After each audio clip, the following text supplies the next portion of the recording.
மதிப்பிற்கும் மரியாதைக்குரிய கூட்டத்தினுடைய தலைவர் அவர்களுக்கும் இந்த விழாவுக்கு தலைமை தாங்கியிருக்கின்ற என்னுடைய மூத்த தலைவரும் எனக்கு அனுபவம் பழக்க வழக்கம் இல்லாவிட்டாலும் கூட திருவல்லிக்கேணியிலே இருந்து இந்த கூட்டத்திலே கலந்து கொண்டிருக்கின்ற என்னுடைய அன்பு பெரியவர் நாராயணன் அவர்களுக்கு முதற்கண் வணக்கத்தை தெரிவித்து இந்த கூட்டத்திலே கலந்து கொண்டிருக்கின்ற அத்தனை பேருக்கும் என்னுடைய நன்றியை தெரிவித்துக் கொண்டிருக்கின்றேன்.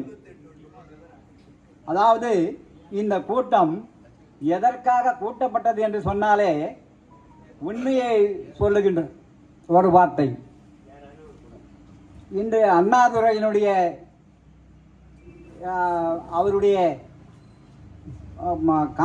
மதனகோபாலனுடைய பிறந்த நாளிலே அண்ணா திராவிடத்தை பற்றி புத்தகம் எழுதினார். அந்த புத்தகத்தை எழுதுவதற்கு முன்னாலே என்னிடத்தில் அனுமதியும் கேட்டார். ஏனென்றால் இந்த விழாவிற்கு யாரை விசேஷ அழைப்பாளராக கூப்பிட வேண்டும் என்பதை என்னிடத்திலே அணுகுமுறையாக கேட்டார்.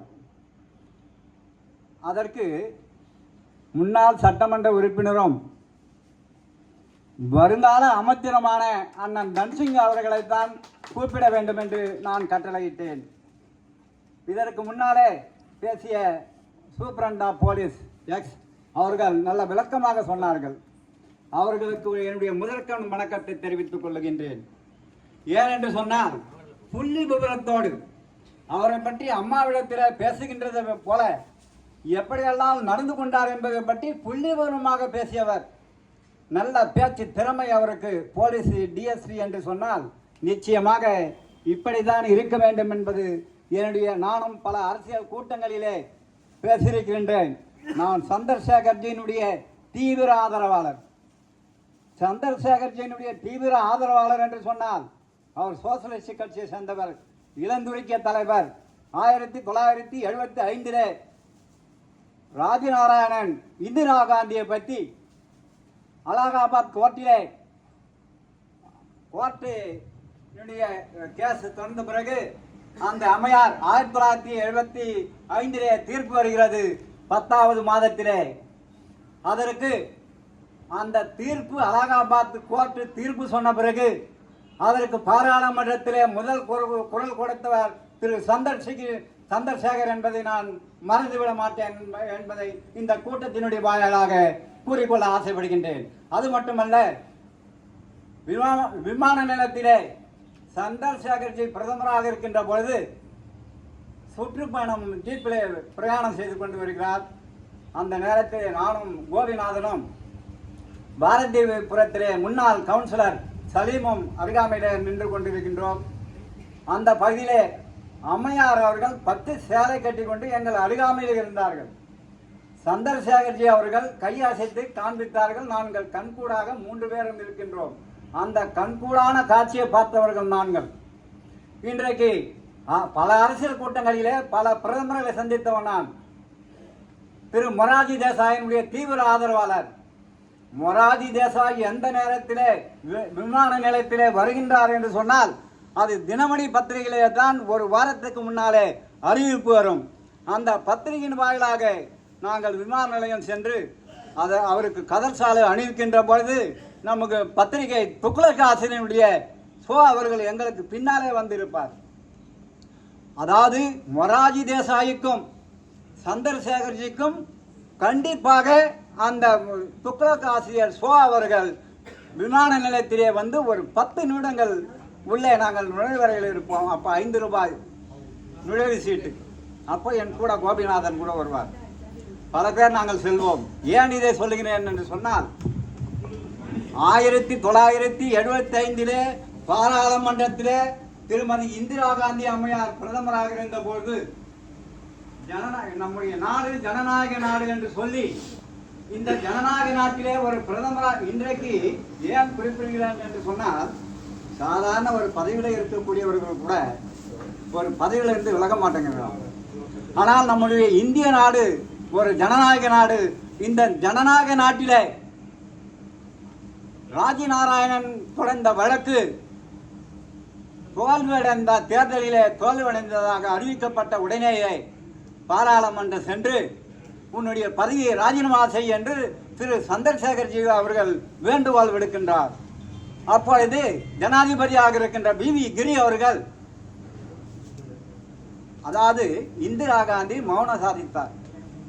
இந்திரா காந்தி மௌனம் சாதித்த நேரத்திலே அது எல்லாரும் மொராஜி தேசாய் உட்பட மௌலாங்கா, மொராஜி தேசாய், பிலுமோடி, திரு மதுதண்டவதே இப்படி சொல்லிக்கொண்டே போனார். திரு MS குருபதாசாமியும், சரோஜினி மகேஷும், சந்தீப் ரெட்டியும் இவங்களா பார்லிமெண்ட்ல இருக்கிறாங்க. அதாவது என்ன சார்,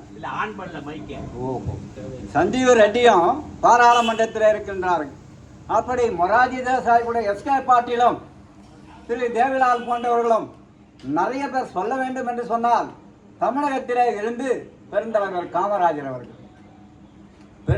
காமராஜர் அவர்கள் இல்லாத நேரம் அதாவது அவசர சட்டம் போட்ட பிறகுதான் காமராஜர் இருந்தார். அதற்கு முன்னாலே இருந்தார். நாங்கள் கடைசியாக பல்லாவரம் கூட்டத்திலே காமராஜரை கூட பார்த்தோம். அதாவது எதற்காக சொல்லுகிறேன் என்று சொன்னால், ஒரு இந்திய நாட்டினுடைய பிரதமராக இருக்கக்கூடியவர்கள் அலகாபாத் கோர்ட் தீர்ப்பு சொல்லுகிறது, நீ பதவியை ராஜினாமா செய்ய வேண்டும், ராஜநாராயணன் வெற்றி பெற்றதாக அறிவிக்கப்பட்டது என்று. இதை சந்திரசேகர்ஜி அவர்கள் பாராளுமன்றத்திலே குரல் கொடுக்கின்றார். அந்த குரலுக்கு இருந்த சோசியலிஸ்ட், அதாவது சுதந்திரா கட்சியும் கம்யூனிஸ்ட் கட்சியும் பழைய காங்கிரசும் இப்படி சொல்லக்கூடியது, அதாவது காங்கிரஸை தவிர மற்றவர்கள்லாம் அன்றைக்கு காங்கிரஸ், அதாவது திமுக கழகமும் குரல் கொடுத்து ராஜ்யசபாவில் முரசொலி மாறன் இருந்தார்கள். 1962 அவர் ராஜ்யசபாவுக்கு போறார். 77 தான் டென்ஷனில் பாராளுமன்ற தொகுதியில் நின்று அவரும் தோல்வி அடைந்தார். வெங்கட்ராமன் ஏன் சொல்லுகிறேன் என்று சொன்னால், இதை ஒரு நிமிடம் நான் சொல்லிவிட்டு செல்லுகிறேன், அண்ணனை பேச வர்றேன்.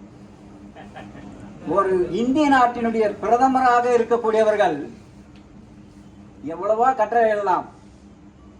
அந்த அந்த அம்மையாருடைய கட்டளையை அன்றைய நீதிபதியாக இருந்தவர் அதெல்லாம் ஏற்றுக்கொள்ளவில்லை. இதுதான் ஜனநாயக நாடு.